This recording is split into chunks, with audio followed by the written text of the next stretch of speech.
Good afternoon, everybody. Thanks for joining us today. This is a joint City Council and Board of County Commissioners work session for February 10th, 2025. A few items on our agenda this evening. We have airport project next steps and timeline. We're going to discuss the RAISE grant next steps and Highway 82 safety improvements, and a brief homeless strategic planning overview. I would request, the county's presenting on all three of these. I would just request a few extra minutes in item B for some council discussion questions that we have for county. Mr. Mayor, this is absolutely your meeting, and you let me know what you need here. And you are famous for taking, 90 to 120 minutes, and we appreciate 10 o'clock tonight, so we could get through everything. exactly. I'll be done at 6. John Peacock, Picking County Manager. We're going to be bringing a few folks up with us today. We're going to start off with the airport, and with me is Dan Bartholomew, our airport director, as long as we can hold on to him, which is going to be a little bit longer, I think. I'm going to try and share my screen here.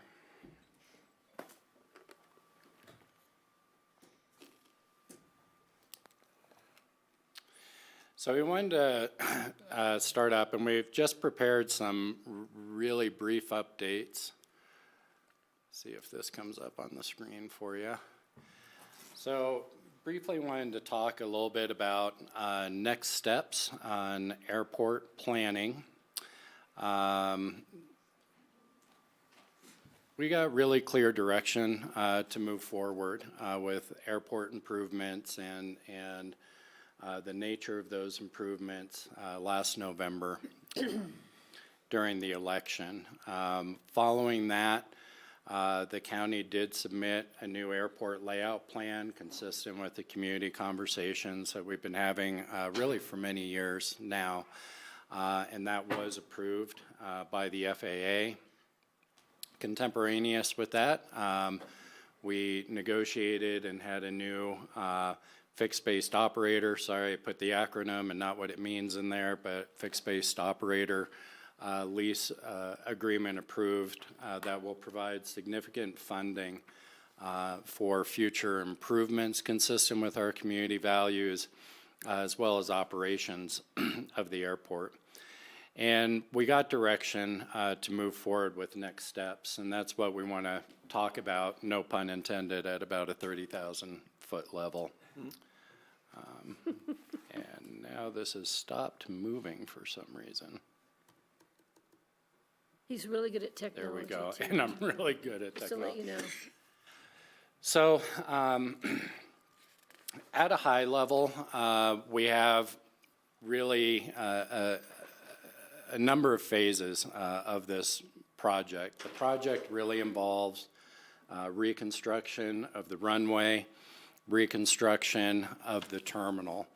And in order to get there, we're going to have to go through environmental process. I'm going to talk a little bit about the supplemental environmental assessment that we need to go through.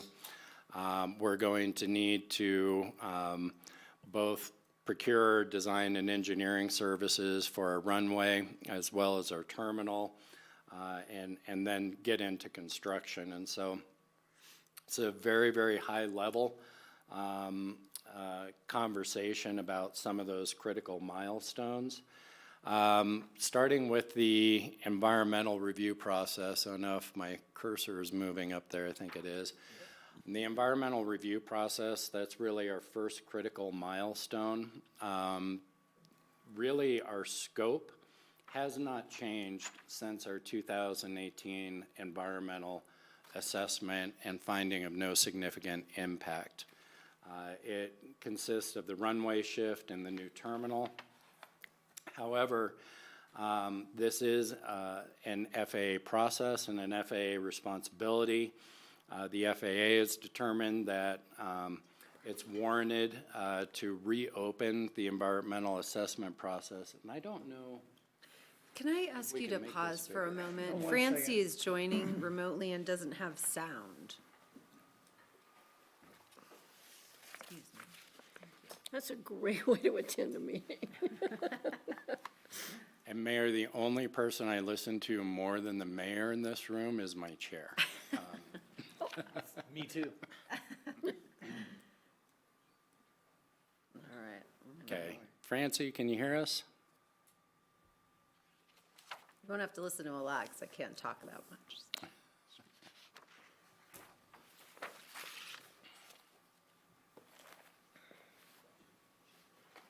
There she is.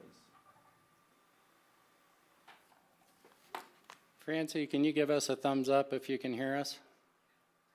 Still can't hear us. Francie? Can you text her to make sure she's checked her computer settings?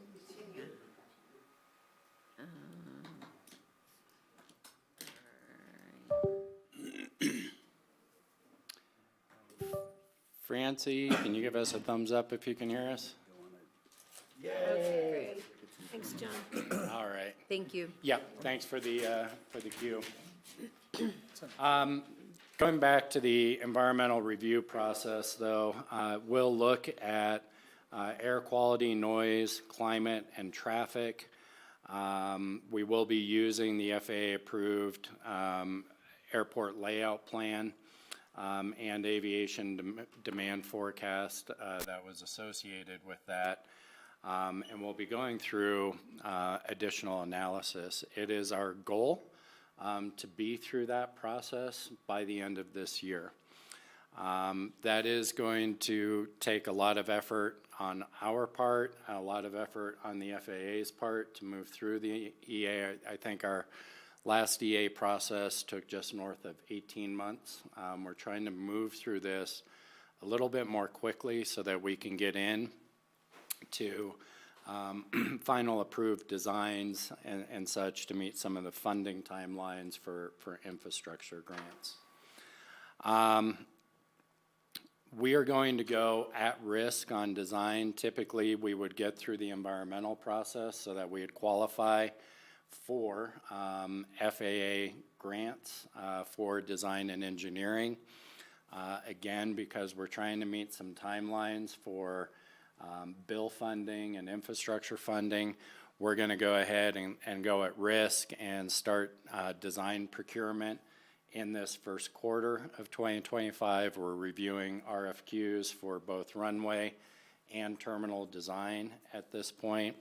We are going to look to be through that procurement process by the third quarter. These are rather large, complex. You all have been through these before, so you know that that's a fairly tight timeline as well. We'll then be really getting into design. Runway design, we anticipate taking much less time than the terminal design. At this point, the basic layout and geometry of the runway is determined. It's more of an engineering exercise, whereas there's still a lot of design decisions and community input that we'll be seeking around the terminal. So we anticipate that terminal design will take much longer.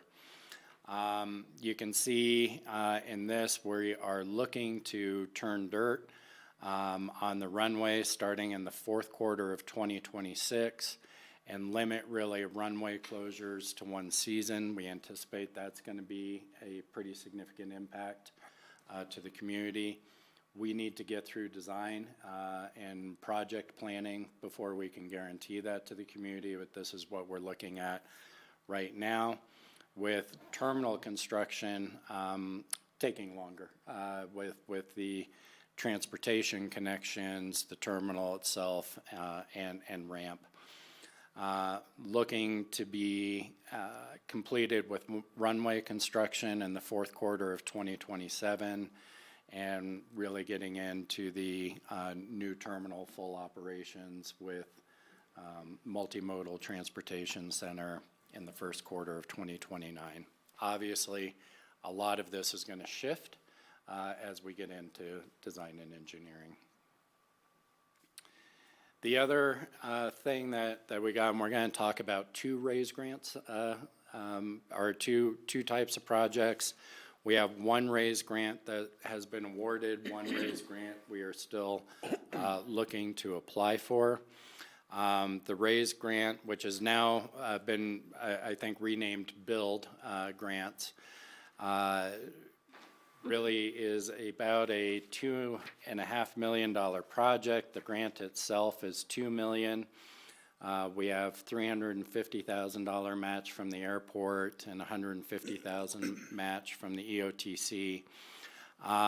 There are about 5 or 6 tasks we're going to see on the next slide. I think it's 6 associated with this.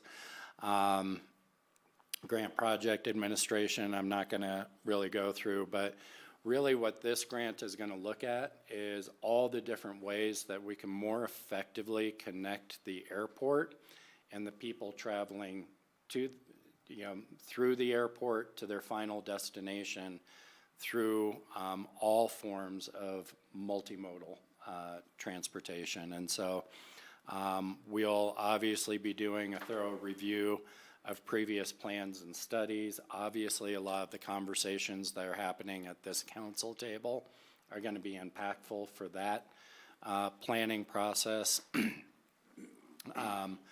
We will be looking at traffic and emissions modeling.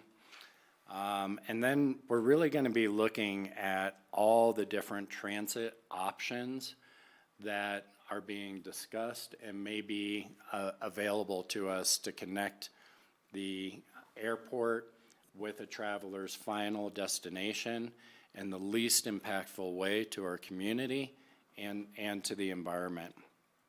And so that will be looking at all the bike and pedestrian connectivity, but probably more significantly, how do we do a better job connecting in our transit options? RAFTA, can those be expanded? Are there micro-transit options that we need to be looking at? On-demand shuttles. In our past plans, we're going to be revisiting ideas of light rail or fixed track. Everything's on the table.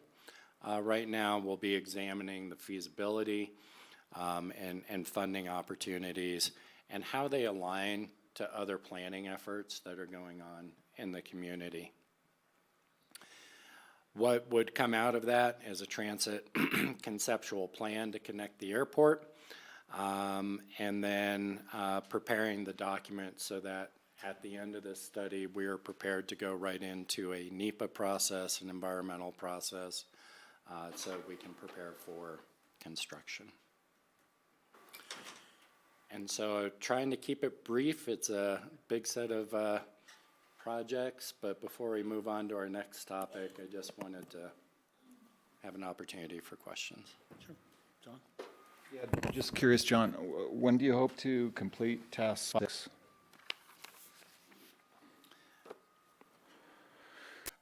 And do you have that? Do you remember that? I am drawing a complete. I should have put our critical milestones in there. I will tell you, all of this, part of the reason we didn't put dates in is all of this got kind of thrown up into the air with the uncertainty about what was going to be happening for grant funding. So we had, I believe it was January 30th, we had a kickoff meeting to start going through the deliverables and the timing and those sorts of things with Department of Transportation staff.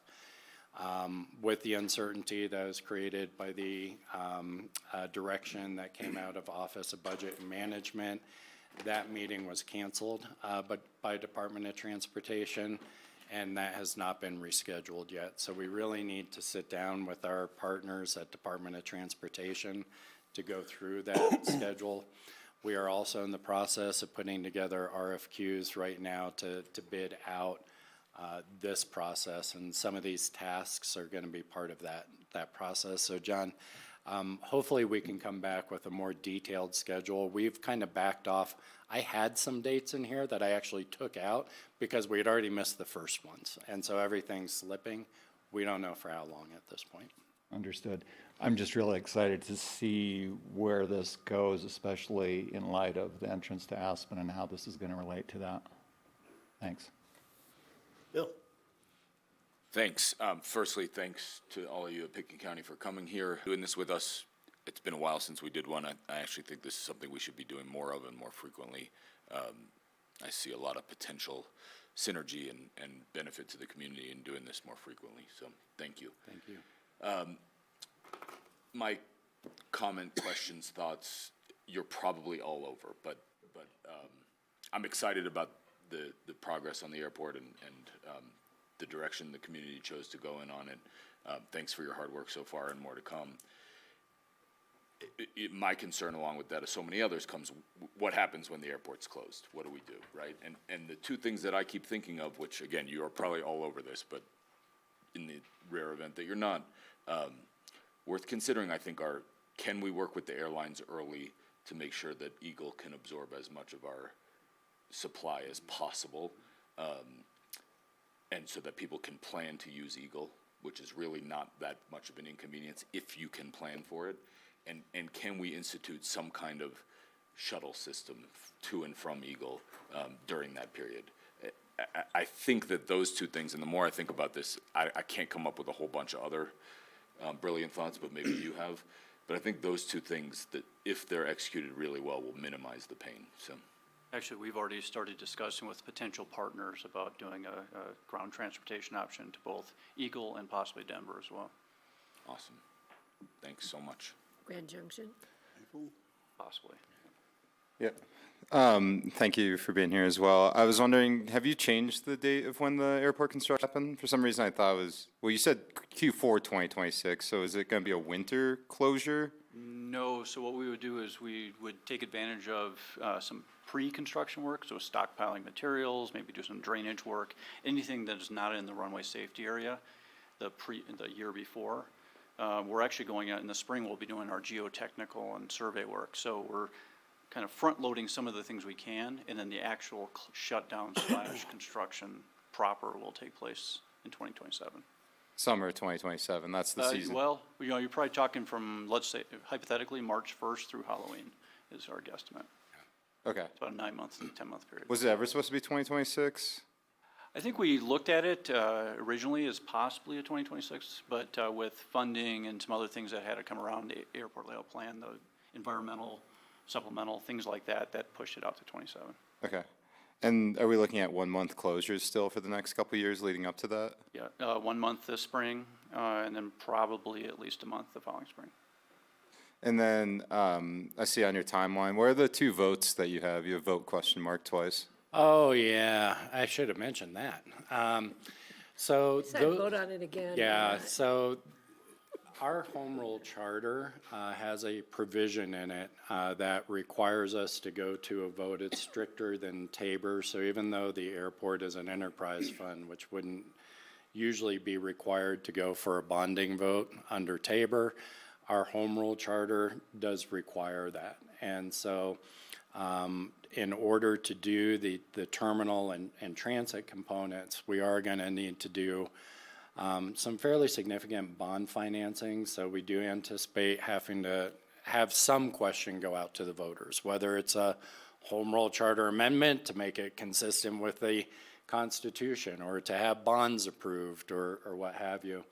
And so that's part of what our board is going to need to be discussing this year in terms of what our strategy is for financing and when those questions would be asked. We just highlighted that either needs to happen in 2025 or 2026, so it's only one question. It's only one vote. Yeah, okay. only one question. And that's good. And Just wasn't sure which year. And it's Yeah. countywide, but it's another vote, either this November or the following November. Yeah, and there are options that the board could consider and will be talked about, like private-public partnerships, where a private entity comes in to finance what they call a P3 partnership that may make the debt not ours. But for a lot of reasons, that's not what staff is assuming the board will decide to do. Thank you. And then just one last comment on like all the things that you guys are working on that personally it feels like it warrants a new EIS for the entrance to Aspen. It's another massive change that's different than 2+ decades ago, so. Just question, if you could, John, you talked about the risk, and I'd love to just go back and understand that, what are the financial implications of doing this at risk? I'm assuming that means we're pushing forward without clear financing, and what does that mean? Yeah, so it basically means that we could spend quite a bit of money on initial design. So the FAA will come in and approve all of our, process and contractors and such, so that we are on a track with them. They will not participate with us in that process until we're through the environmental, so they won't participate financially or in terms of the process per se. And so we feel like we have a really good understanding and track record, so we don't think there's a high risk, but there is some risk that we spend our own dollars, go down our own path to do this design, and the FAA comes back and says, gosh, well, now we're requiring this other box to be checked or such, and you've got to go back and redo some of this work. I think that that's low risk, that would happen. Yeah. With the runway, we can probably retroactively be reimbursed by the FAA for the runway design. And certainly the construction work they're going to pay for with the exception of a 10% local match. But the terminal, typically they don't fund terminal design and or construction to a large extent. And Dan, do you remember how much we had in this year's budget? Is it 3 million. 3 million right now to start that process. Got it. Thank you. Kelly? Thank you. Does the design procurement process, and just so, this is the first time we're also seeing this, so I love that we get to all talk about this You're going to together. see a lot more of it in another week. I will tell you. Great. It's nice though when it's not just like a rehash for half the table, so I like that. Is the design procurement process have any public engagement component to it? So on the runway, we will not have really a public process. We feel like that's Right. pretty well vetted through the vote. It's really an engineering exercise at this point. Staff is going to be recommending to the board, and it's part of the direction we're going to be seeking from you, that we do have a robust public engagement process around the terminal design and transportation components. We think there's we've gotten a lot of input through our visioning process about community character and design ideas that need to be further hashed out. And so we are going to be recommending to the board, and haven't done so yet, a similar kind of structure with multiple committees that are actually advising our airport advisory board on design elements, and then the airport advisory board will be advising up to the Board of County Commissioners design recommendations for the terminal, and that will cover environment, community character, customer experience, and the transportation components. Will that start as early as the design firm selection? Like, will there be like a competition process or anything like that? Not anticipating doing a competition in terms of design firm, but the public process will be married to the work that the design firm is doing, the architectural firm. Okay. I don't know if I fully understood. So I guess I'm wondering, will the public be helping to recommend which design firm gets selected? Oh, I'm sorry. Not part of that selection process, because we have to follow certain kind of procurement rules. But once the work is being done by the design team, there will be a lot of public input in terms of options and such that are getting selected. Not unlike what we did with the admin building, just a much bigger project. And then what will the AAB's role in that process? The AAB is going to play a role similar to what the Vision Committee did when we had the bigger conversation, where they will be taking all of the recommendations that are coming out of subgroups and such that are appointed. The board's going to have a role in that. And then the Airport Advisory Board is tasked with coming up with a final set of recommendations. There may be some compromises that need to be made in there, up to the Board of County Commissioners. Thank you. Patty? Just real quick, I just want the public to know too, that while we're doing the engineering for the runway, we're also doing the design and engineering and build for the terminal. And we're also doing at the same time, the multimodal transportation system. And on top of that, we're gonna be doing noise and emissions studies. So I just want the public to know, we have a lot on our plate when it comes to the airport, but we're trying to move it forward as best, in the best time frame as possible. And all of this, of course, depends on our ability to find monies outside of our own revenues that's generated on the airport. So we got a lot going on out there, and our plan is to get it done. Any questions or comments? Just quickly, just thinking about how the AAB, the Airport Advisory Board's role may be shifting if they're involved in terminal issues. It seems, I kind of want to go back and review it and look at who's on there. And do we have design professionals in there? Because I think we've been looking at aviation and pilot group people more than,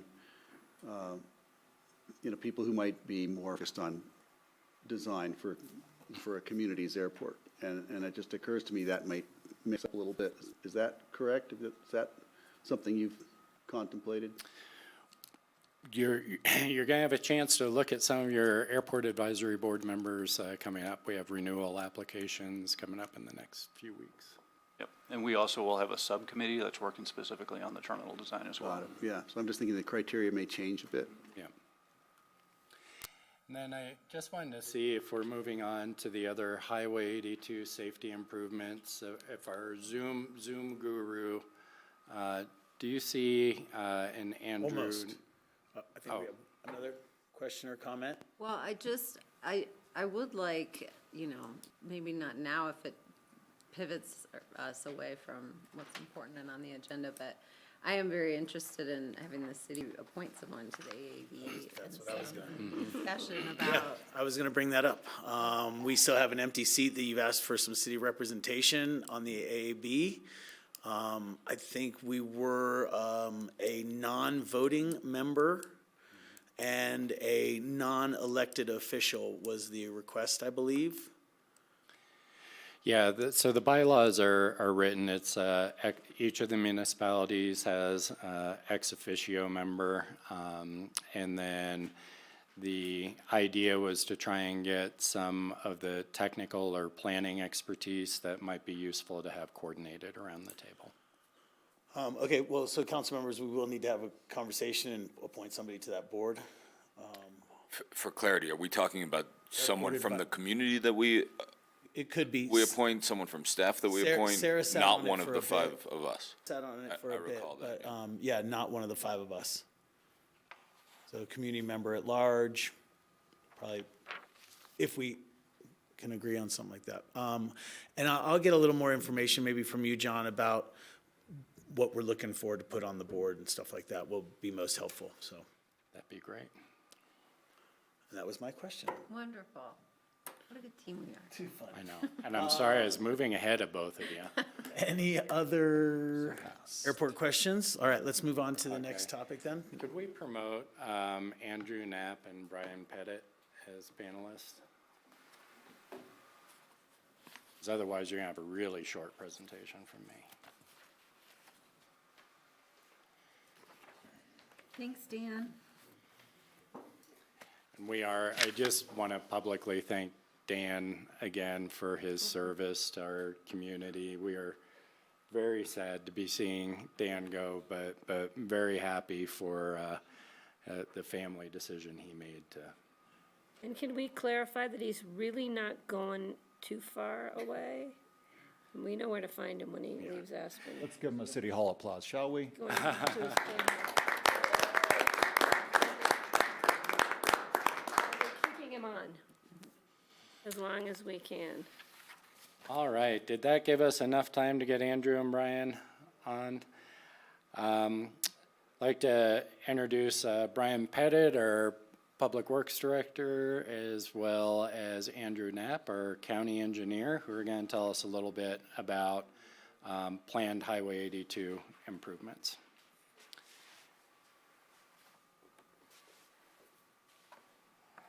Thanks, John. Andrew Knapp here, Pitkin County engineer. I tried to share my screen. Hopefully you guys can see that on the other end.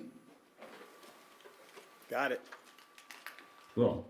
Here to talk about some proposed safety improvements to Highway 82 intersections in Pitkin County. We're going to focus the bulk of this on the Smith Way intersection because it's more complex and a little new for the region, but there's also proposed improvements at Lazy Glen further down valley. As you all most likely know, Smith Way is just down valley of the Brush Creek intersection on Highway 82, and it has a long history of accidents. You can see based on this data from CDOT from 2018 through 2022, there were 18 total crashes with 17 people injured and 1 person killed on this intersection. And that is just the tip of the iceberg of the long safety and crash history of this intersection. And just to put those numbers in context, what does that mean? What we're seeing here is the safety performance factor of the intersection. And what's expected of an intersection of this type is kind of 3/4 of a crash per year based on our traffic volumes. And you can see we are more than double that at this intersection. And this is also taking into account the severity of accidents. And we're having very severe life-changing accidents happen at that intersection on a regular basis. So there's long been discussions around this intersection of what we can do to make this intersection safer. And a frequent refrain is, why don't we add a traffic signal? Well, a traffic signal doesn't necessarily make an intersection safer. It doesn't reduce the broadside accident collisions and conflicts, which are the result of our most severe accident types. So we did a lot of research and looked around the country for potential intersection improvements that could truly make this intersection safer. And what we found was an intersection type commonly used in Michigan called the Michigan left, and more technically called a reduced conflict U-turn intersection. And what that does is it closes the median crossover at the intersection, and it pushes traffic either up or down valley of that intersection to make a U-turn. So I tried to kind of show a small graphic here of what that might look like. And if you are making a right turn, the movement is unchanged at the intersection. And this is specific to the left turns, which are the most severe safety hazards. And they include the proposed improvements will include a dedicated U-turn, approximately half mile up and down valley of the existing crossover. And those U-turns will have dedicated acceleration and deceleration lanes at those U-turn points. So what have you done? You've traded your broadside conflicts for emergent conflicts, which are much less severe and hazardous type of accident because your speed differentials are much smaller. It might be kind of hard to wrap your head around, what that traffic movement looks like. And these graphics put together by CDOT might help it click for you. Maybe not, they're kind of hard to follow. But if you're trying to go up valley from Smith Way towards Aspen, first you will follow the route marked C in dark blue and head down valley, and then turn onto the D route here in light blue around the U-turn to continue up valley. And the same goes for Juniper Hill Road. If you want to go down valley, first you must go up valley and use those new dedicated U-turn points. And for mainline traffic, the movement is much the same. For mainline 82, you proceed past the crossover to the U-turn point and accelerate up to speed and merge safely across traffic. And I want to stress that this is a safety project. It's not an operational project. This is a project purely identified for safety. And we've done some numbers on these intersections, and the improvements are at Smithway specifically are currently estimated around $2 million. And they're estimated to have a crash reduction factor of 35%, which based on the last 5 years of accident data at this intersection, these improvements would provide a safety benefit of $4.4 million and a benefit cost of 2.23. And that's just looking at the dollar figures associated with the crash, injuries, and accidents out there. So project development is underway. We collected survey data last fall, and design is currently underway of the proposed improvements. The county is self-funding the design for these improvements, and we're aiming to have a shovel-ready bid package completed for the fall of 2025. And I hinted earlier, this project is also packaged with an acceleration lane at Lazy Glen for the up valley direction leaving Lazy Glen, which currently does not have an acceleration lane. And those proposed improvements are currently estimated at $850,000 with a crash reduction factor of 30% and a benefit cost of 3.21. So the total project is about $2.8 million with a total project benefit cost of 2.53. We are able to self-fund the design, but we don't have the construction funds. So we are, applying for every grant we can and searching for partners to help make the construction budget whole on this project to hopefully be able to get these safety improvements constructed in the near term. A quick question for you. How does a project like this work? Highway 82 is a state highway. Did the county identify the danger at this intersection and say, we'd like to do something about it? And then you approach CDOT and they say, that's great, we agree with you, but they were like, but you're gonna have to pay for it yourselves, kind of thing? That's kind of the gist of it. This has been discussed between the county and CDOT. I used to work at CDOT myself. And when I got the role as county engineer, I kind of reopened the discussion with the CDOT's traffic unit. And we discussed, what could we do for safety out there at that intersection? And it was a really close coordination between us and CDOT discussing, the pros and cons of different intersection types. And CDOT closely vetted what we determined was worthwhile to pursue, the Michigan left or reduced conflict U-turn. And CDOT has been providing a lot of the safety data and analysis to help support this effort. And together with CDOT, we've brought this to the board as well for their input and discussion.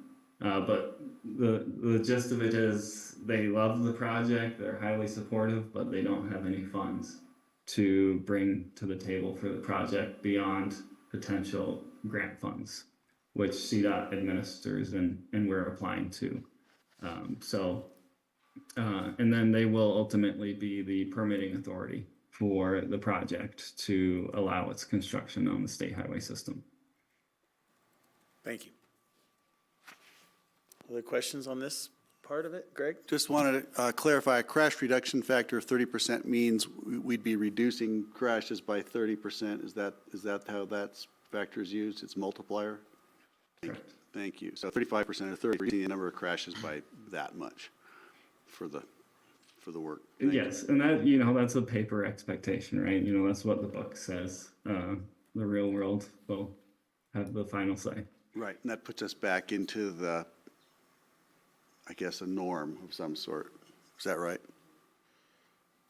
Yeah, honestly, I would hope, looking back at that really horrible and scary looking graph, how poorly this intersection is performing.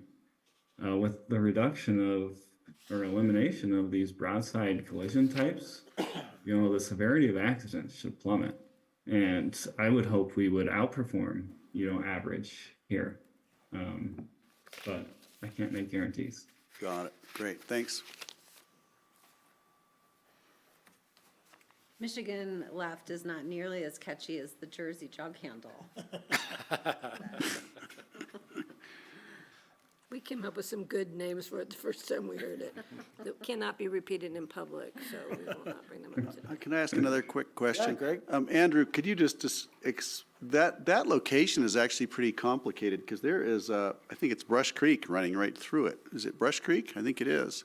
Yes, it is. And it's easy to not notice that, but when you look at the plan view or the map, you see that there is an active, See if I have it here. yeah, there's an active river running right through the intersection. Yeah, I don't know who decided to put Brush Creek in the median of Highway 82, but that's where it currently is. And it goes under the crossover in a three-celled corrugated steel pipe culvert arrangement under that crossover. And yeah, there's a lot of things going on in this area. And it's worth pointing out there's some nearby accesses to like Cozy Point Ranch and some other homes that might need minor access changes to accommodate this intersection type. I believe there's a small micro hydro plant private, right above where Brush Creek flows into the Roaring Fork River. Right. Down Smith Hill Road, it was the gentleman that did Simply Green. Fabrizio. Yes, many years ago. And they found out they didn't have much water. So it was a really mini micro hydro. Micro hydro. All right. Further down the road, or is that it? That's all I got. All right. Can I just add real quick? Yes. Yeah, and Tori, your question was right on the mark about CDOT's involvement in both of these intersections, the one at Lazy Glen and the one at Smith Hill. We've been talking about safety issues and kind of we're getting nowhere. And the recent tragedy where we lost Michael Ferrara, that was kind of when we went, we have got to stop this on this section of highway at areas where we had the ability to do something. And so that's why the board decided we're going to figure it out if we have to pay or we can do some kind of, partnership with CDOT, maybe even the feds, to get both those intersections done. Well, and as I recall, that death at that intersection he was broadsided by a bus. Yeah, he pulled out driving on his phone. Yep. It was very tragic. This is the only Highway 82 safety improvement that we're talking about, is that right? Is there more to this broader discussion? Right now, outside of the work that we will be doing with the airport terminal and connectivity there, and then the safety improvements at Smith Hill, those are the main projects. Thanks, I just wanted to know how to frame my comments. And then Lazy Glen. I got you, but I want to make one comment specifically on this one and then turn it over to you. Great, let me just clarify. So on our agenda and in the presentations, we have raise grants or raise grant. The airport project, you said that the raise grant was now termed a build grant. We're still catching up to all the changes last week, yeah. And then is there a separate raise grant application in for the AABC area? That wasn't a raise grant. I'm trying to remember what that was now. I'm looking for a lifeline. Anyone? Yes, we had a grant in Brian on the AABC planning. Was that just the EOTC funding? That's just EOTC funding. Just EOTC That's correct. funding, okay. So the raise grant in our agenda is on item B, which we're talking about now. In the airport project, it doesn't speak about a raise grant here, but those are two separate or the same one? Yeah, so let me just, two separate. So the raise grant for the airport has been awarded. We had really, quite frankly, our public works staff had a new application all ready to go. We had a issue where we did not get a checkbox done on the electronic form by somebody who's been certified by the federal government to do that. So we will be in a future, probably build grant now, cycle for these improvements, and we'll continue to look for other grant funding sources. It's really unusual to get two of those awarded back to back, and so, you know, we may have ended up in that cycle, but that was an error on staff's part that we missed this first deadline. We did get a Not our raise, public works staff, that was on our end. we did get a raise grant at the or the park and ride though.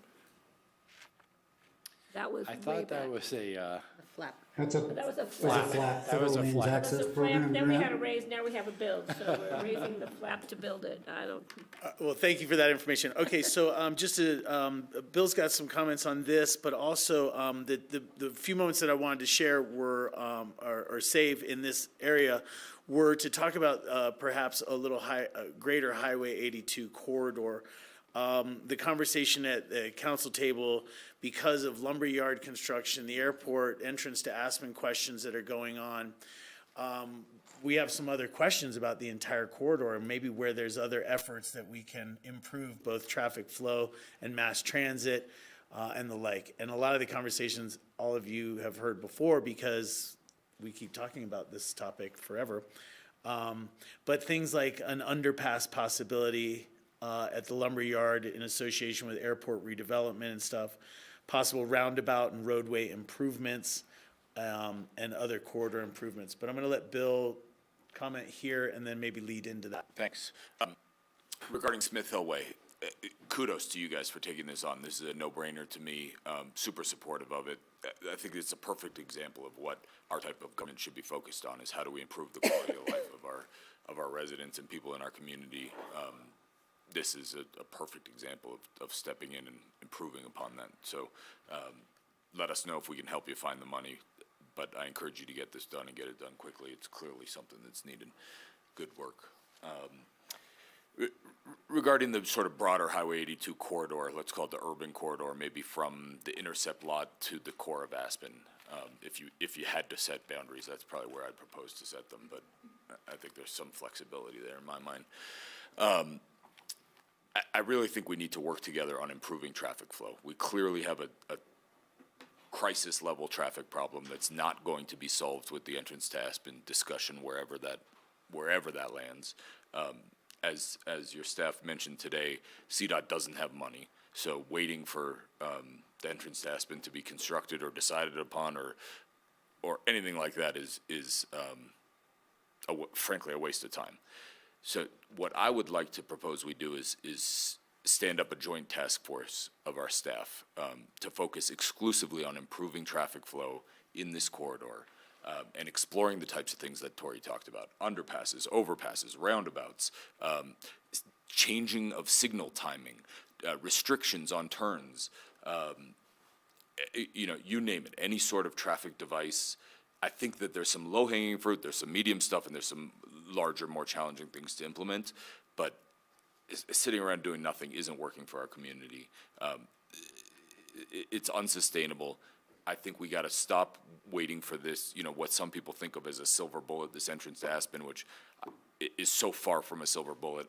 I don't think that anything we do is meaningfully going to improve traffic flow. So, mass transit, we've done an amazing job in this community to create RAFTA and fund RAFTA and make it a viable option. I think that there's a little bit more that we can do, perhaps fare-free throughout the valley, but again, that's not going to meaningfully change our flow of traffic. So again, what I propose is we stand up a joint task force of our staffs between the city and the county, go to CDOT with a cohesive voice once we make some progress in that regard, and really work on getting this traffic to flow better, and serve our community better in that regard.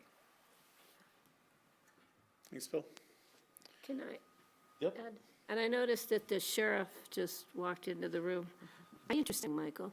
It's my understanding, Michael maybe can help me with this, that the local, he's looking around the room like me, the local with the Aspen PD, Snowmass, et cetera, jurisdictions are looking at working together as far as managing the cars now on the road with safety issues such as illegal lane changes, speeding, being, all of the stuff that goes on, road rage, all the stuff that goes on the highway. So we've already kind of set up some kind of a, Message board? yeah, can I bring him Come up? on up. Thanks, sorry. My decision. I was just, some kind of a task force, quote unquote, to start addressing the safety issues with our local law enforcement. More of a presence, and I think people have noticed more of a presence of the sheriff's officers out there, but I think we're working jointly with other jurisdictions. Yeah, and just to discuss what I think, I heard the humming of the fans behind me, so I couldn't hear the whole thing. We set up during VP-elect Vance's visit was the variable message board at the roundabout to use both lanes. And we were going to do an experiment, we just didn't get to use that as often as we wanted to. But if we flew a drone, you would see the difference in the flow of traffic leaving town. I know it's against the record of decision, but something else Patty and I spoke about for Patty's future. To use both lanes out to Buttermilk just opens up Main Street and Aspen within 30 minutes or so, let's say. Takes time to the queue to start moving. I mean, that is one simple solution. Everybody that we spoke to was for it, CDOT, RAFTA, city, county. The highest hurdle we thought was going to be RAFTA because they have to get back into that traffic. But the traffic, they do it on Howland Hills, they do it everywhere on Highway 82 where the speed's a lot higher than 45 like it is there.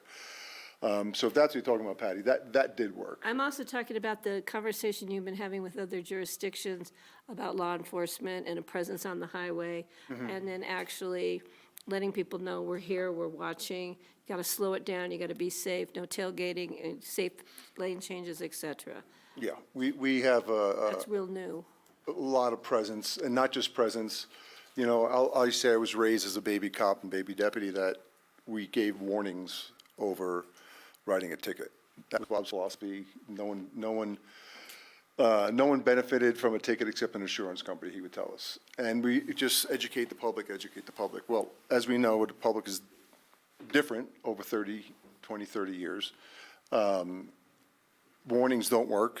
The volume of traffic coming up here, the types of cars are smoother, faster, quieter. So we started hitting people in the pocketbooks, and word has gotten out there. I've gotten no complaints about people coming in and paying their tickets. Not one person complained about the speeding ticket they received. So it's going to be a culture change. It's not going to happen overnight. We got to just keep hammering people and speeders and careless drivers. We had the most DUIs last year than we ever had in the history of the sheriff's office, and we're starting off 2025 the same way. So that's just another aspect of safety that we're looking at, regardless of the structural changes. It's a philosophical, just a mindset change and people just paying attention. Thanks, Mike.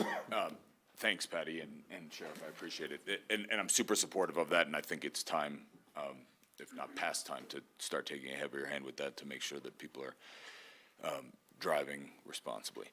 I'd like to recenter the conversation back to this conversation about this joint task force to improve traffic flow. And if anyone has better terminology, nomenclature, I'm all for it, but that's all I've come up with. So I'd like to ask each of you individually, do I have your support to stand up this task force to some problem that's affecting our community? I mean, I have suggested for a while and relative to that, that we could be using our EOTC time more productively as three bodies. And, you know, we're sort of limited in our EOTC time to talk about transportation, but we're not limited in using that time as three bodies that convene together to talk about whatever we want. And we struggle sometimes to get good agendas or productive agendas for EOTC, and I think there's plenty of opportunity for us to have productive agendas around this type of topic. You know, I mean, I think we should do that and sort of flesh out what the goals and mission of a task force would be. But I'd be open to that conversation in that format. Thanks. I'm going to go to Francie. Thank you very much, Mayor. Thank you, Michael, for your support of not having those merging lanes come out of the roundabout. And and I'll get to your suggestion in a minute, Bill. I suggested that at the recent meeting, that I think that's one way to increase down valley speed significantly. And I'm surprised that Rafter doesn't approve of it, because having sat there watching the Rafter bus waiting for cars to merge, I think it would be much faster for Rafter just to keep going in line with the car. So I really support that idea, Michael. I was really glad to hear it coming from you. Bill, I couldn't agree with you more that we need to do something.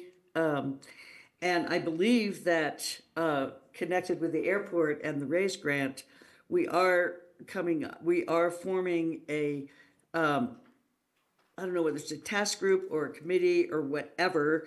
We're putting out an RFP, if I'm not mistaken, John, for design work to deal with the traffic at the airport and the AABC and the lumberyard. I don't know if that's official yet, but I really do think we need something, but I think we need something beyond our own staff. I think, I don't know about your staff, I assume they're as hardworking as ours is, and for them to try to come up with traffic solutions that may not be their area of expertise. So I do think it would be good for us to look for some staff members and some professional people from outside of our staffs. I support the idea in general. I'm just not sure that our two staffs have the bandwidth to pull this off. Thank you. Thanks, Francie. Greg? Yeah, I was just going to support Bill. I completely agree. I want to thank you for bringing that up, and Francie as well, and Kelly. I'm supportive of this, and I think it's the way forward. And I really do appreciate what Francie said, that, you know, if we need to bring in people who specialize in this, by all means, let's do. It's the greatest impediment to having a functioning community and a resort that I can think of right now. Thanks. John? Yeah, I've been saying this for several years, with the airport being redeveloped, with the entrance to Aspen being front and center, and with the lumberyard coming up. They're all in close proximity to each other. We should be looking at all three comprehensively. That said, I did have a question. I'm not sure who can answer it. I've read that Pickens County bought a motorcycle and has trained an officer or two. What will the motorcycle? 2 officers. What will those 2 officers be using the motorcycle for? They're going to be on Highway 82, is my understanding, because of response time is quicker on a motorcycle. I've talked with Michael at length because motorcycles make me nervous. Same here. So the motorcycle it's more than one purpose than just to catch speeders.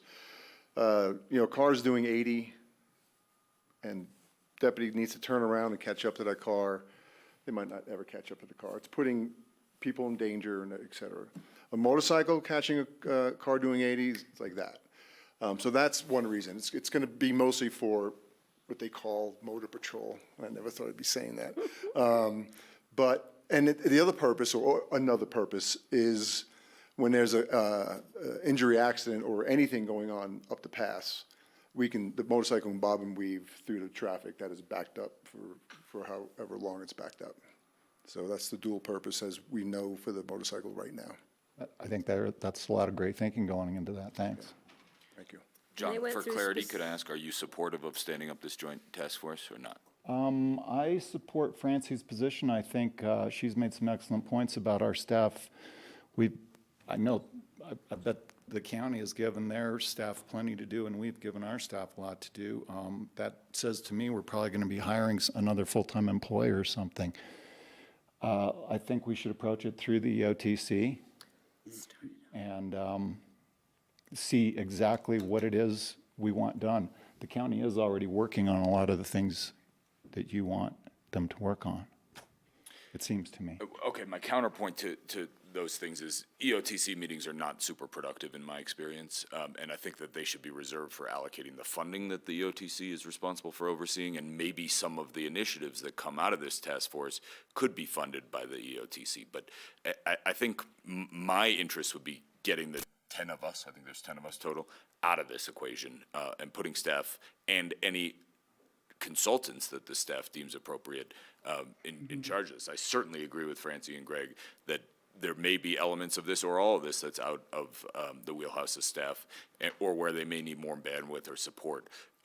But I just don't think that the 10 of us should be individually deciding whether this bridge or this tunnel or whatever might be most effective. I think that this needs to be professionals and people who have expertise in these various elements of this concept. So again, I think that this, I'm not even proposing a size of this task force. I think Sarah and John can discuss that together and figure it out. But I think this will give them an avenue to come back to us with funding requests, with next steps on how we can significantly improve traffic flow throughout this corridor. And I don't think that the 10 of us should get into the weeds on it. Thanks. I think the overall intention here is to look at the Highway 82 corridor in a little bit longer length. The scope was basically Brush Creek intercept to downtown or what have you. Whether it's a task force, whether it's hired consultants, whether it's EOTC, do the two managers have any comments about how standing some sort of working group up for discussion on corridor improvements would take shape or could take shape? You okay if I? Go for it. You go ahead. You got a good idea. I wouldn't say it's good. Okay. That's for others to evaluate. My suggestion would be, is this really potentially raised to the level of a shared community goal, council goal level for the Aspen Council, that we would definitely need some appropriations for both technical assistance and capacity, as well as the conversation about what we're not going to do or what we're going to delay in order to create some of the capacity necessary for the project. So there's the operational piece of it. I do think staff will be most successful with some assistance. For example, I think back to the EOTC retreat about 4 years ago, where we did some big goal setting and we knocked them out, right? Collectively between the 3 jurisdictions with our EOTC staff member and our EOTC liaisons. I think that type of assistance in giving us direction would be very valuable to ensure that the work that we're doing is aimed at a target that you all believe would be successful for the community.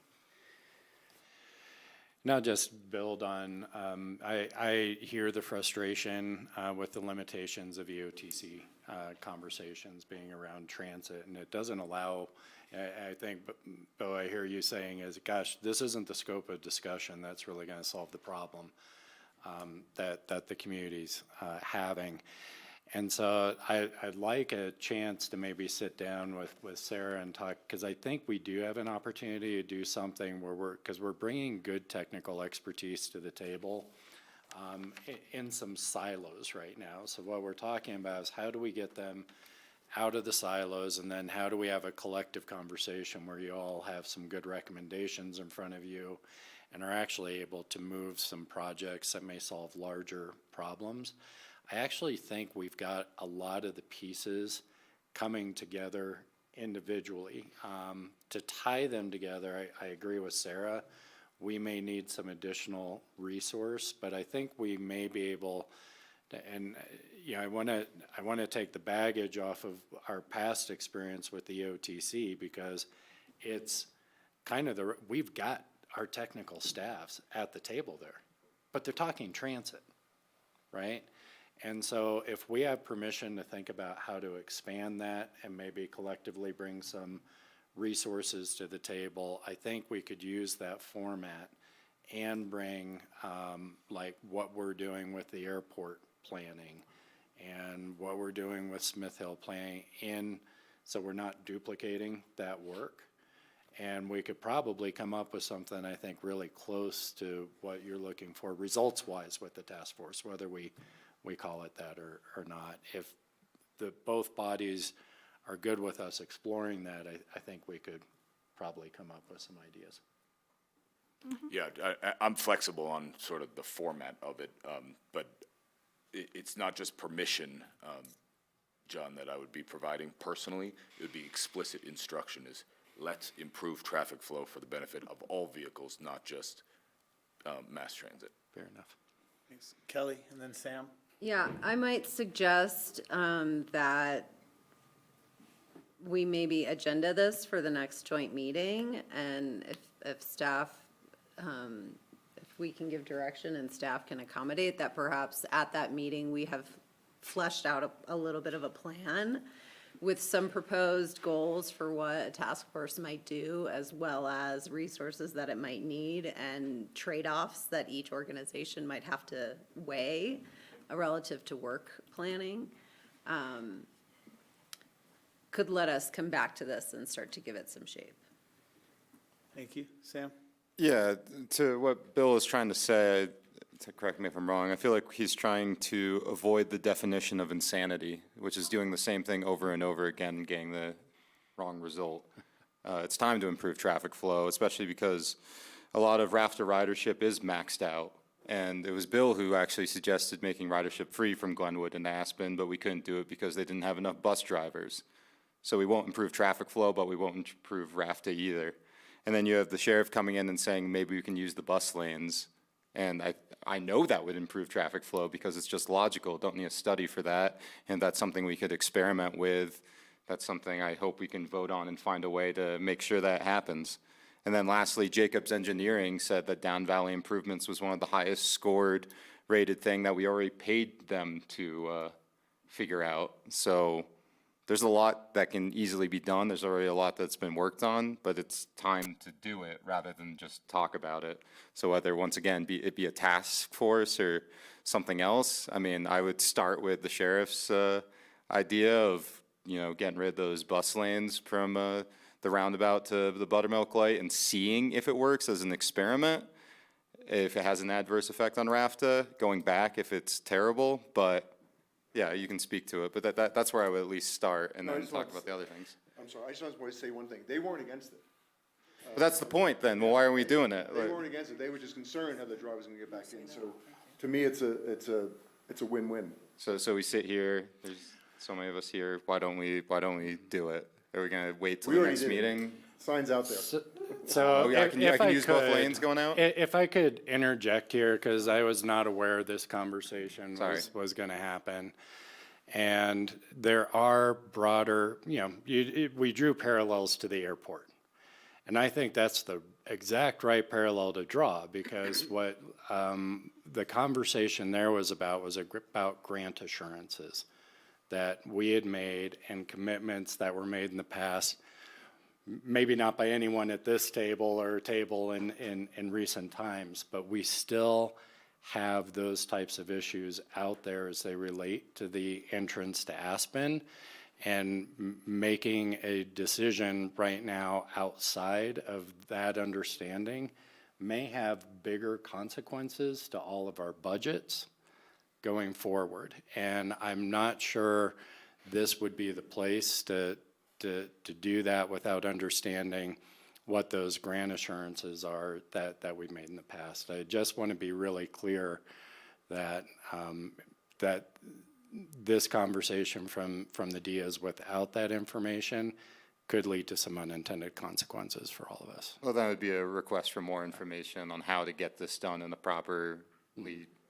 done way. I mean, once again, doing nothing is not a good option. Sarah first, and then John, Kelly, and Bill. But we do need to move to next topic soon. if there's experimentation on down Highway 82, I really believe that, most of that is within the city of Aspen's jurisdiction that we're talking about. And it's really critical that our law enforcement be, quite frankly, a leader in that experimentation, because it is our primary jurisdiction in the way we've arranged the law enforcement relationships in the county. Certainly, we're open to experimentation, but we've had some real challenges with the variable message board out there, and some confusion it has caused that is in turn affecting our law enforcement capabilities. So just being transparent to my council, it's much deeper than just did traffic move and grant assurances. There's other operational matters that should be taken into consideration. And I would insist that Chief Ferber be at the table and, quite frankly, in a very strong role in any type of experimentation in that area. Thanks. Thank you. John, Kelly, Bill? Yeah, I'm good. And we need to move on to the next topic soon, so I'm done. please. I'll talk with Michael about it later. I just wanted to say that this council's top 3 goals is mobility. And I feel that all 5 of us that would normally be sitting here, if we weren't absent too, all 10 of us want to do something about traffic. I think that's really why the entrance to Aspen is on the ballot this March. Yeah, I'll just note, I think it's, for us to have a productive conversation, we need to have all the right stakeholders here. I mean, CDOT is a stakeholder, RAFTA is a stakeholder, and I think there's opportunity, we all work well together to move it forward, but, I think we need to be thoughtful about it, and I'd hope that maybe, sometimes we struggle to figure out what our joint agendas are gonna be, but I think maybe our next one is shaping up to possibly be wildfire and consideration of a traffic improvement task force. And so I will offer those for consideration of our boards. Thank you. Thank you. Thanks. I think we're getting into the weeds too deep here, and what I'm ultimately hoping for, again, I'm flexible on format, but I'm hoping that in the next 6 months, with this direction from both of our boards, we can have a menu of options to explore further. And I think that there's low, medium, and high sort of achievement goals that could be in there. That's what I'm hoping to get out of this. I don't want to experiment individually with one idea or another. I think it has to be approached holistically. I think that there needs to be expert advice on this. I don't want to come up with the individual ideas. I don't want to sort through the bureaucracy on, budget impacts and things like that. I want the professionals to do this. And I think I'm hoping that tonight we can provide clear direction to staff to come back to all of us collectively in 6 months, sooner if you need appropriations and budget support, which I'm sure you do, and I'm totally supportive of. But we got to do something for our community. We cannot sit around and have more meetings on this and try to educate all of ourselves on infinite nuance on this stuff. We need to take action. We need to take action immediately. It is untenable to continue to live this way. Patty, did you have any comment here? No, because I think we should move on. Okay. Craig did. Well, before you move on, I just want to say that I really appreciate what Bill's saying, and I would love us to stand up a task force that could look into all the roadblocks, potential roadblocks in front of us, and I don't want to wait till May. I really don't. So if we could take a chance and direct staff to put this together and begin now, I'd be grateful. I think the question is, put what together? Well, he's talking about. There's commissioners that are saying, okay, this is a great topic for queuing up for the next meeting. Commissioners are saying that it is not a staff committee, that we're gonna need some outside. So are you saying, let's give to the managers to come back to us with some suggestions about what that might look like? I think that's a good way forward, but I just don't want, I want to make sure we're not just going to wait till May to hear what comes of it. Understood. And certainly these bodies could call a special joint work session before then. Don't assume that having to wait for this calendar. I just have to be cognizant that we could have a majority council turnover between now and the next time these two bodies are together, and that certainly will influence how that work may occur. Thank you for that, yeah. I changed my mind. You're allowed to. Thank you. Yeah, I not that I disagree with anything when we're talking about improving the traffic flow, but there's something out there that we haven't talked about over 30 years. I'm going to look at Mr. True and those of us who've been talking about this, especially those of us who've been sitting in these meetings talking about this. Yeah, it's a tough nut to crack, and yeah, and it's getting people out of their cars, which is really a tough decision for people to make. But it doesn't mean we can't keep trying. I just want people to be realistic. We're not gonna solve this overnight because we've been trying to solve it for 30 years. So let's be a little patient, and maybe we can have some better information come back to us so we have something we can actually look at and make some decisions on. And it would be great if we found a solution to it, and I look forward to the discussion. But, yeah, we've been talking about it for 30 years because it's a difficult problem to solve. So I think both boards are interested in getting some more information, looking for the ability to set some sort of task force up, if you will. That's doable. What did the Aspen Institute do? Didn't they do a whole task force on traffic? It was a mobility study, so it was very much focused on the mobility. Included cars. It has some very helpful information in it that could inform this discussion, but it does include things like metering, toll, some very controversial policy Oh, proposals. yeah, I know, it's part of it, so So benefit of the whole group. let's not forget. All right. Okay, Thank you. Thanks. thank you. Thanks, Michael. Well, and I know we're running Little bit. long, and we'll try and be quick. That'd be great. On this. So I want to introduce Summer Gathercole from SHG. And we're going to do an overview. We'll go something much less controversial and talk about homelessness now. But the county is going through a process right now of talking to our community partners and such through SHG to develop new strategies around homelessness. We've had a lot of success with the case management services and emergency shelter that we've been able to stand up and rehousing, but we've also kind of have hit a limit there of what those programs can do for us and the issues that they're able to address in our community that we are still feeling. And so we're trying to understand what comes next, like what is the next thing that we can do to try and help solve this problem of chronic homelessness. So with that, and I'll just say also, you know, we're also very fortunate to have a housing tax that the voters supported in this last November's election. The scope of that tax does allow us to use some of those funds to partner in addressing these issues. Unfortunately, it's not going to be enough. It never seems to be enough, but we can be a more serious partner at the table to try and address these issues. And we're hoping that the work Summer and her team is doing will help us get there. So Summer, Great. turn it over to you. Thanks, John, and good afternoon, everybody. Excited to be here. I'm going to start off just quickly by sharing my own experience. When I graduated from college a long time ago, color hides the gray and glasses hide the wrinkles.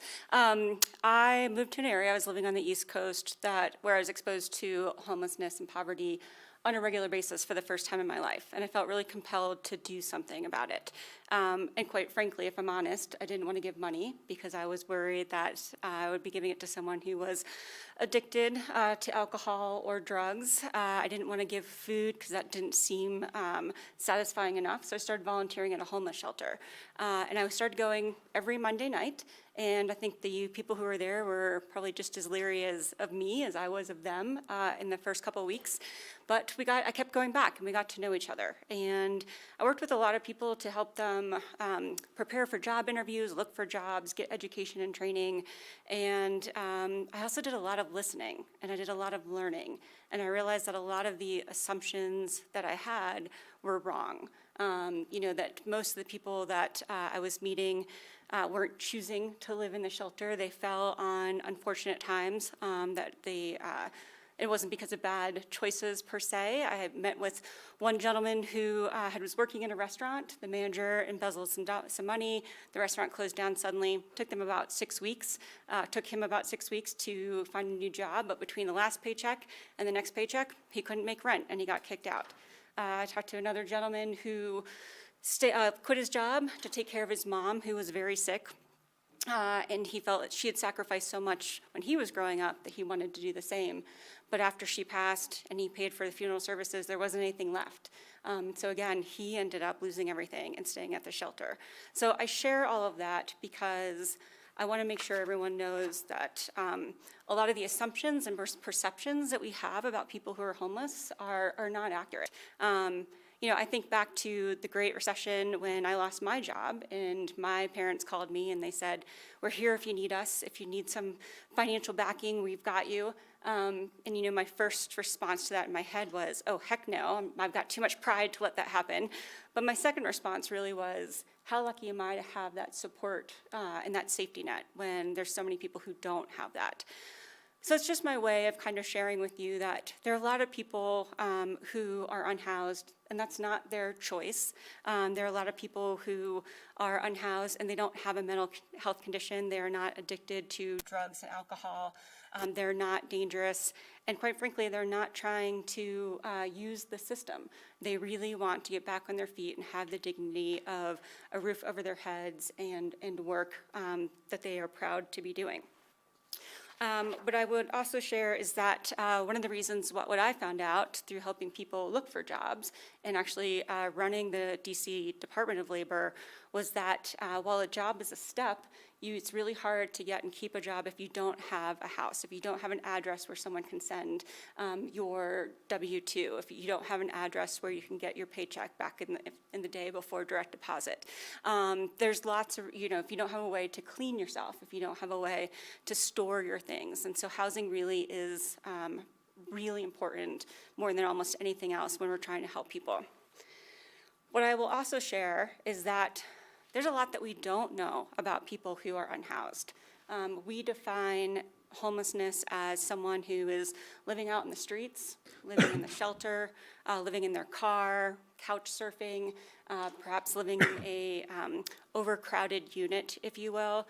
And so there's a lot, we see some people on a regular basis who are on the streets, but there's a lot of the hidden homeless that we don't necessarily see. And as an example, I'll share that we recently did some work with Summit County and kind of anticipated that we would find between 30 to 40 people who are unhoused in Summit County. We did a unofficial point in time count, if you will. We call it a tally count, and so it's not as rigid. And what we found is 137 people who were unhoused in Summit County. Most of those people were living in their car. Most of those people, because we asked them to complete surveys, were working, and that is the workforce that we're looking at. They wanted to be in Summit County, they wanted to work there, and the only way that a lot of them could make ends meet was to live in their car. So when we're thinking about people who are unhoused, it's really about making sure that we are also supporting those who are our workforce and making this community what it is. So I'll share with you that this, if we can get this on the screen, if it comes up. Oh, no. It's been a little slow, I'm not sure. It's been a little unstable, hopefully. No. It's not quite the county. Well, I can keep going. Is there internet? Oh, there we go. Okay. There it is. Okay. Just had to go around the world. So this is where we want to be in a couple of years, right? We want to be celebrating the fact that people are housed in Pitkin County. And it's really what we're talking about. We're talking about people.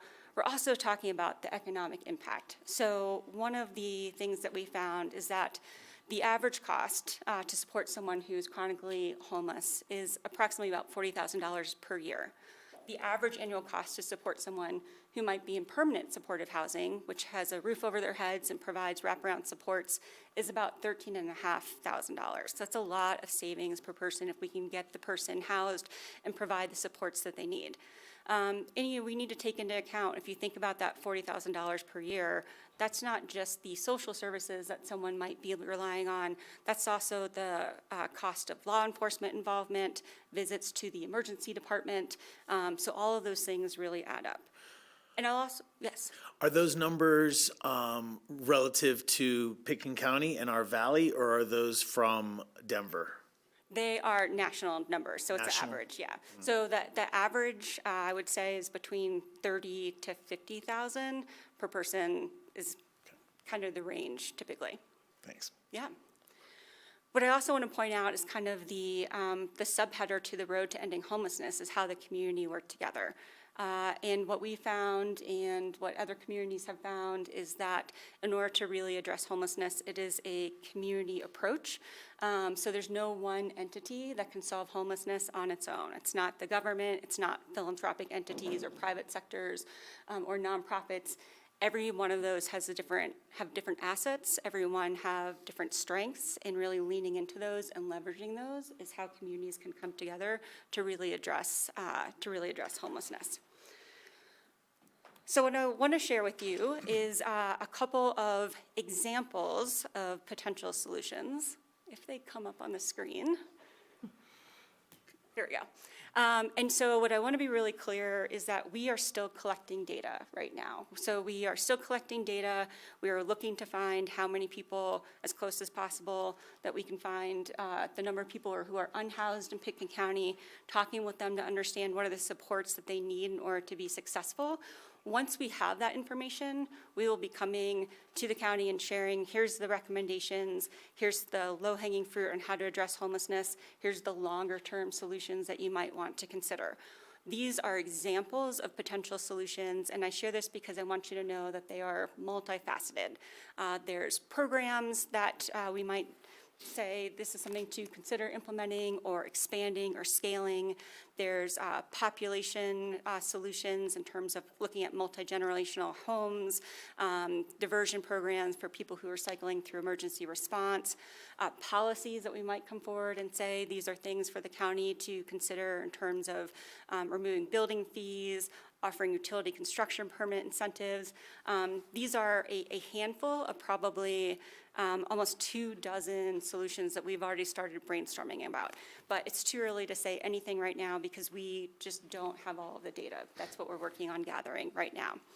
And we're doing that through looking at what's available through state and national data. We're conducting on-the-ground surveys across the community.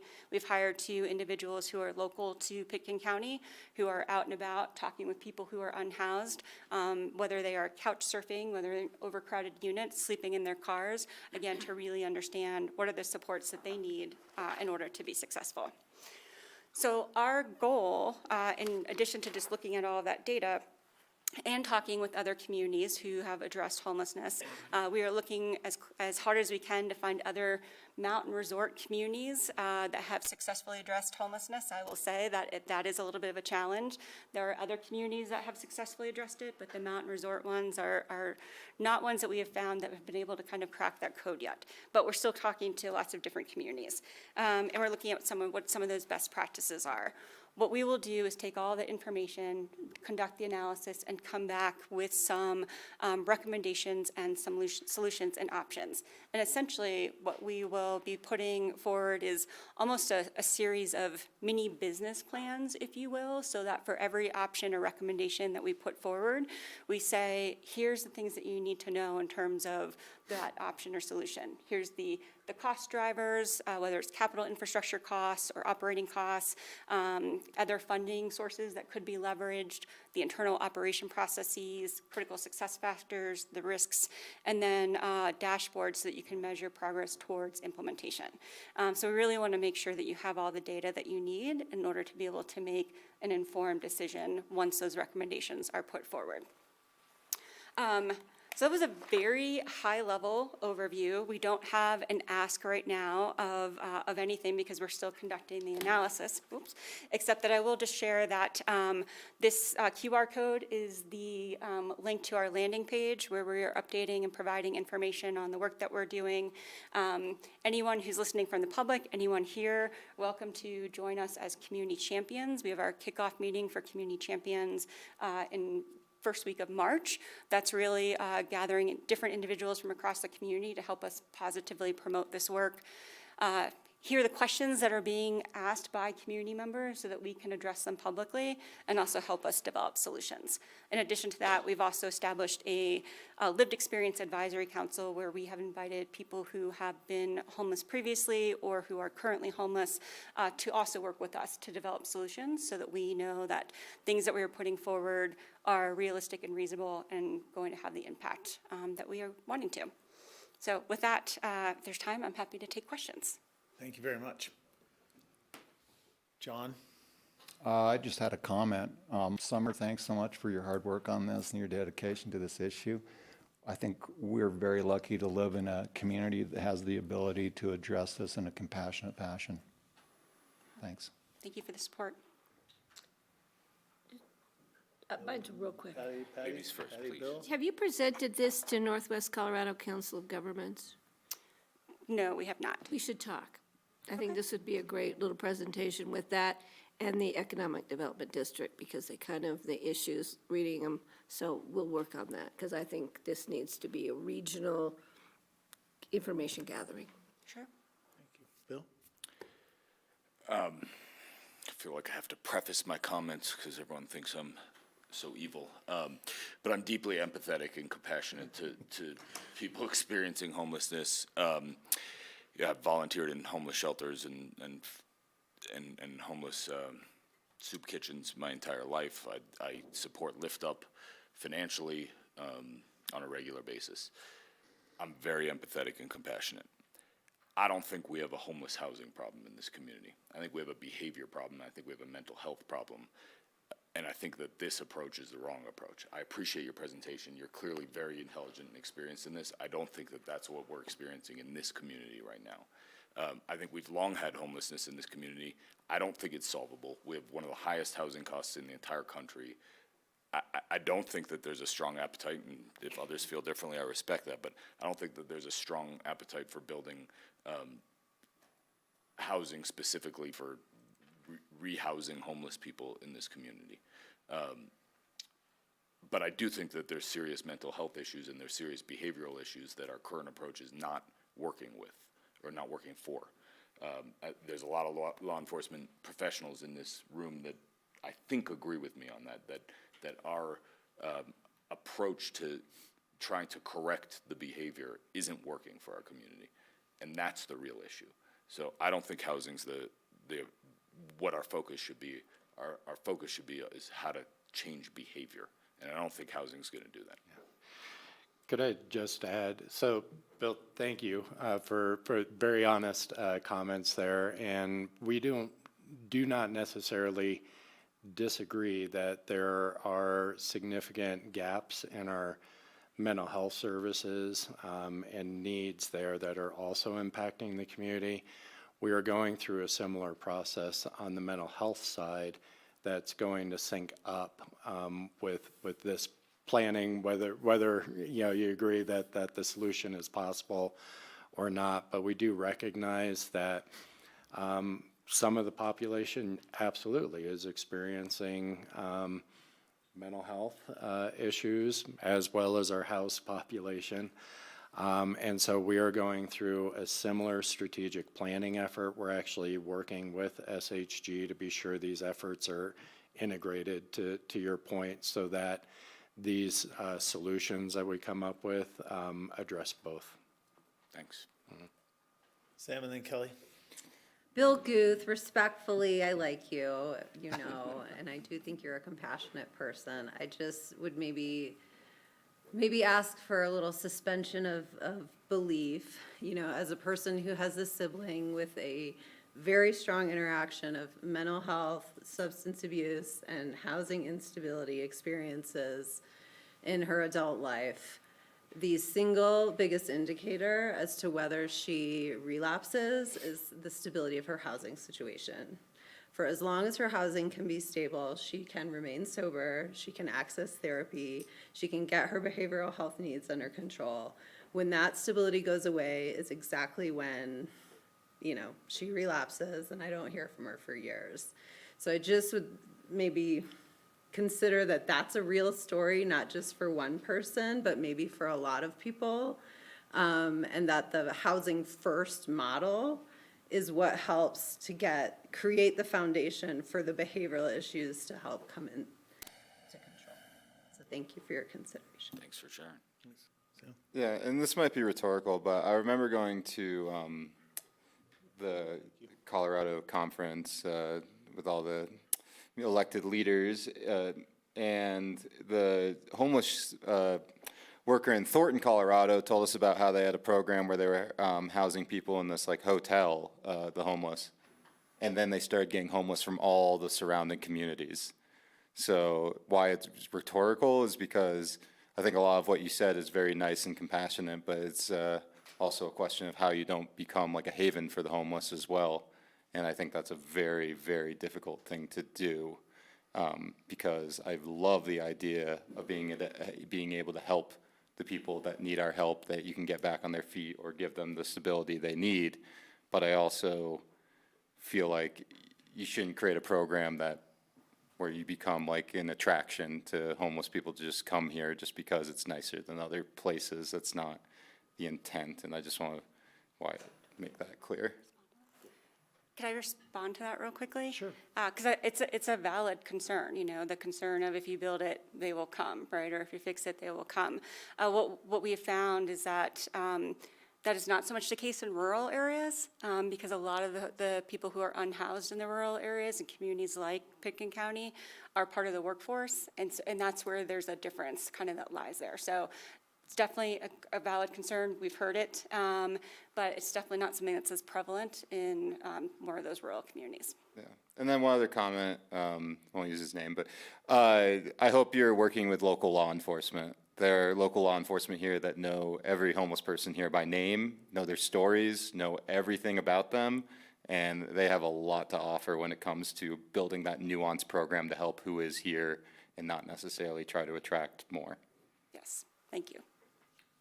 Yeah, Sam, we had that concern when we opened up the shelter during COVID at the Intercept Brush Creek Park and Ride.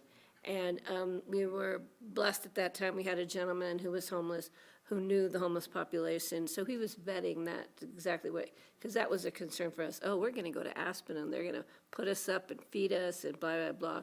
So we took that into consideration with that, and that is valid. But again, as Summer said, for us here, so many of them are working populace that we know. And you're right about working with our law enforcement. They have a very, very sensitive relationship with that population in our community, and we appreciate the efforts that go forward. Thanks, Barry. Sorry, one more. Yep.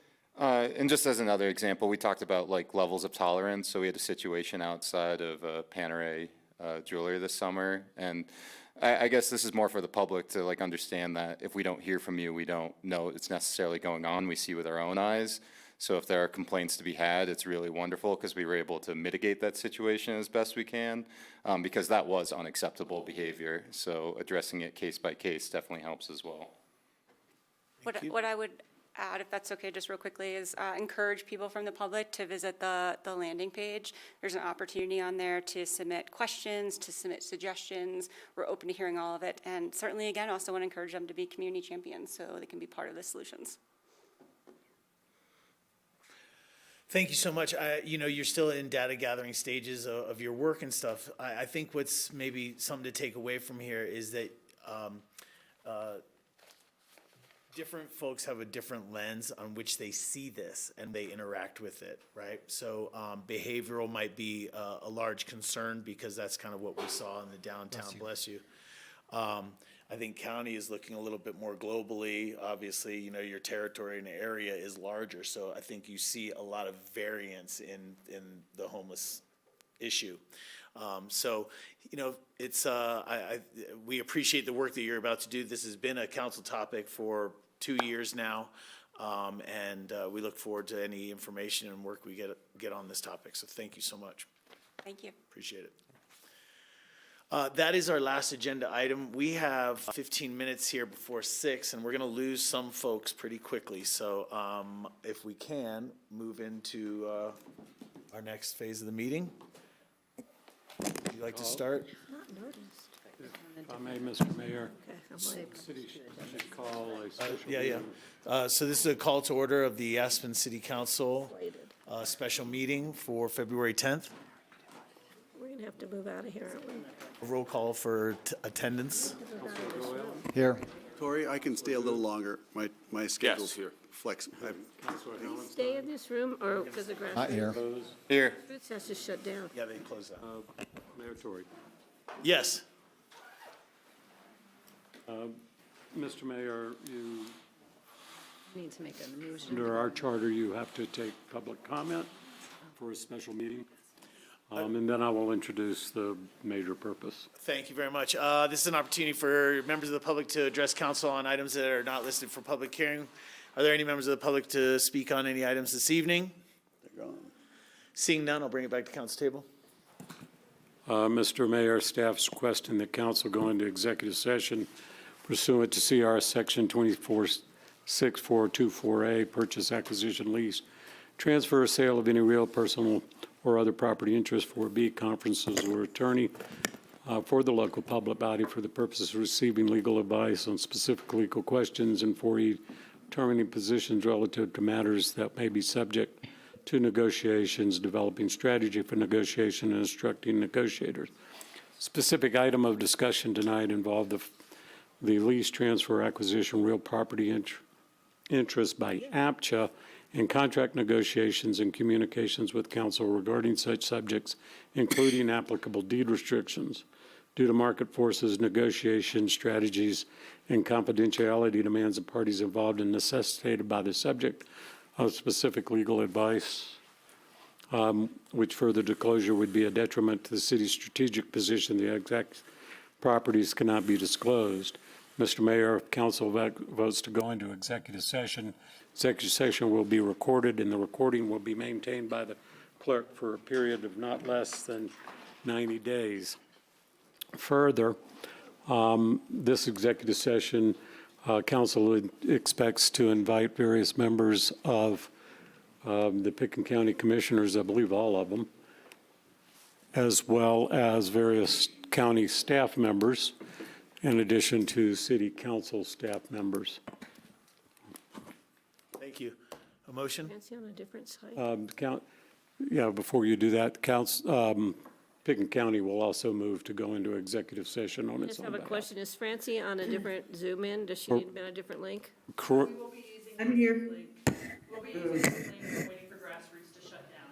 I- Thank you. Do I need to go out of this and come in another one? I'm still here. No, you're good on this link. We Yeah. see you. We got that covered now. Currently, this is being recorded by Grassroots, and upon going into executive session by both the city and the county will go through the same process of moving into executive session. But at this point, we can take a roll call, or a motion and a second to go into executive session. I'll make a motion to go into executive session. Seconded. Motion and second. Any further discussion? Can we have a roll call vote for executive session, please? Councilor Doyle? Yes. Councilor Guth? Yes. Councilor Rose? Yes. Mayor Tory? Yes. Okay, I would like to call a special meeting of the Board of County Commissioners for the purposes of going into an executive session and a joint session with the City Council of Aspen for the purposes of discussion of lease, transfer, acquisition of real property or property interest by APCHA, and contract negotiations and communication with council regarding such subjects, discussion with council for the purpose of receiving legal advice pursuant to C.R.S. 24-6-4024B, providing instruction to negotiators pursuant to C.R.S. 24-6-4024E, and the acquisition of property pursuant to C.R.S. 24-6-4024A. And I'll comment, we do not have a requirement to take public comment before calling a special meeting. So I will look for a motion, please. So moved. Second. Patty, thank you. Craig, all in favor, please say aye. Aye. Aye. Aye. Thank you. We are in executive session. Grassroots will need to shut down its operation and any broadcast of the meeting in which Francie's participant.